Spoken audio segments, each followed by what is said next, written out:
কাৰ্যসূচী হৈছে দিনজোৰা কাৰ্যসূচীৰে প্ৰথমতে আৰম্ভ কৰিলে আমাৰ কৃতি ছাত্ৰ ছাত্ৰীসকলৰ বিশেষ কৰি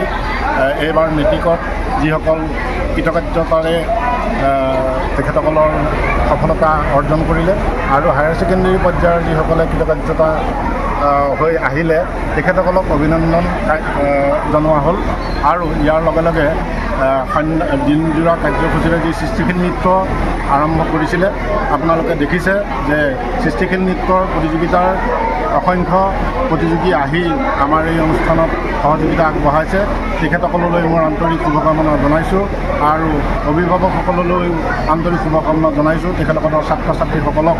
আমাৰ এই অনুষ্ঠানত প্ৰতিযোগী হিচাপে আগুৱাই আনি আমাৰ যি মঞ্চ তেখেতসকললৈ আগবঢ়োৱা হৈছে তেখেতসকলে সহযোগিতা কৰাৰ কাৰণে আন্তৰিক ধন্যবাদ জ্ঞাপন কৰিছোঁ আৰু লগে লগে আমাৰ যিসকল উদীয়মান আমাৰ যিসকল উদ্যমী আমাৰ আয়োজক মণ্ডলীৰ যিসকল ডেকা তেখেতসকলে যি কাৰ্যসূচী বছৰ বছৰ ধৰি কৰি আহিছে তেখেতলৈ মোৰ আন্তৰিক কৃতজ্ঞতা জ্ঞাপন কৰিছোঁ আৰু আমাৰ সকলোৱে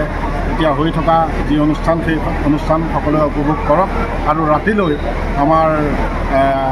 আছে সাংস্কৃতিক সন্ধিয়াটো এটা বিশেষ অনুষ্ঠান আছে সেয়া হৈছে আমাৰ এইটো কি আছিলে যাদু প্ৰদৰ্শন এইটো বহুতে দেখা নাই আমি নিজেও দেখা নাই বহুদিন দেখা নাই সেই যাদু প্ৰদৰ্শন কৰিব আপোনালোক সকলোৱে উপভোগ কৰক তাৰে কামনা কৰি মোৰ বক্তব্য হয় আমাৰ ঢেকীয়াল তিনিআলি গাঁৱৰক্ষী বাহিনী ব্যৱসায়ীসকল আৰু স্থানীয় ৰাইজৰ সহযোগত আমাৰ দ্বাদশ বাৰ্ষিক কৃতি ছাত্ৰ ছাত্ৰীৰ অভিনন্দন অনুষ্ঠান আজি আয়োজন কৰা হৈছিলে আৰু প্ৰায় 130তকৈ অধিক ছাত্ৰ ছাত্ৰীয়ে অঞ্চলৰ ইয়াত অংশগ্ৰহণ কৰিছিলে আৰু আমাৰ অঞ্চলৰ বহুতো বিশিষ্ট ব্যক্তিয়ে আমাৰ আজি সভাত শুৱনি কৰিছিলে তেখেতসকলৰ বহুমূলীয়া বক্তব্যই ছাত্ৰ ছাত্ৰীসকলক নিশ্চিতভাৱে আগবাঢ়ি যোৱাত সহায় কৰিব বুলি আমি আশাবাদী তাৰপিছতে আমাৰ এই 42 ভাগলৈ আমাৰ ইয়াতে আমাৰ সৃষ্টিশীল নৃত্য প্ৰতিযোগিতা আয়োজন কৰা হৈছে আৰু বিভিন্ন সাংস্কৃতিক অনুষ্ঠান আছে যাদু প্ৰদৰ্শন হ'ব আৰু বহুকেইটা নৃত্য দলে ইয়াত অংশগ্ৰহণ কৰিব আমি ৰাইজৰ যি দিনটোত আমি যি ৰাইজৰ সহায় সহযোগিতা লাভ কৰিছোঁ আমি আশাবাদী যাতে ভৱিষ্যত দিনবিলাকৰ এনেদৰে ৰাইজৰ আমি সহায় সহযোগিতা পাওঁ আমি ৰাইজৰ সহায় সহযোগিতাৰ বাবে আমি 12টা বছৰ ধৰি এনে অনুষ্ঠানত কৰি যাব পাৰিছোঁ আৰু এনে অনুষ্ঠান আগবঢ়াই নিয়াত ৰাইজে যি আমাক সহায় সহযোগিতা আগবঢ়াইছে তাৰ বাবে আমি কৃতজ্ঞতা জ্ঞাপন কৰিছোঁ এই সুযোগতে আমি আশাবাদী যাতে আমাক প্ৰতিটো ক্ষেত্ৰতে ৰাইজে আগবঢ়াই যোৱাত সহায় কৰে আমি আজি ইয়াত যথেষ্টখিনি ৰাইজৰ ইয়াত সমবেত হৈছে সুন্দৰভাৱে